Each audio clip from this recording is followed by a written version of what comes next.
वज़ारत मनसूबाबंदी, तरक्की और ख़ुसूसी इक़दामात की जानिब से मुल्की मईशत में बेहतरी और तरक्की के अमल में बेहतरी लाने के लिए मुआशी, सनती, तज़वीराती, इंतज़ामी और समाजी माहिरीन पर मुश्तमिल पॉलिसी बोर्ड तश्कील दे दिया गया है। तफसीलात के मुताबिक वज़ारत मनसूबाबंदी और तरक्की की जानिब से एलामिया जारी किया गया है, जिसमें बताया गया है कि वफाकी वज़ीर मनसूबाबंदी और मनसूबाबंदी कमीशन के डिप्टी चेयरमैन एहसन इकबाल आला सतही पॉलिसी बोर्ड के सरबराह होंगे। मुल्क में तरक्की के अमल की जिद्दत से रोशनास कराने, मईशत में बेहतरी लाने के लिए तमाम तबकाए हाय ज़िंदगी की शमूलियत को यकीनी बनाने और मुख्तलिफ शोबों से माहिरीन की शमूलियत के नतीजे में तरक्याती अमल, मालियाती अमूर में शफाफियत लाने के हवाले से अहम पेशरफ्त के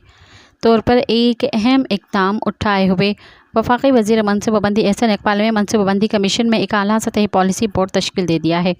इस इक़दाम के मकसद निजी शोबे और कारपोरेट रहनुमाओं के फ़ाल शिरकत के साथ मुल्क के इक़्तिसादी मनसूबाबंदी के अमल में शफाफियत को बढ़ाना और बेहतरी लाना है। मज़ीद ख़बरन ऐं तफ़सीलात लाइ विज़िट कयो असांजी वेबसाइट www.awamiNewsHD.com ऐं ॾिसंदा रहो अवामी न्यूज़ HD।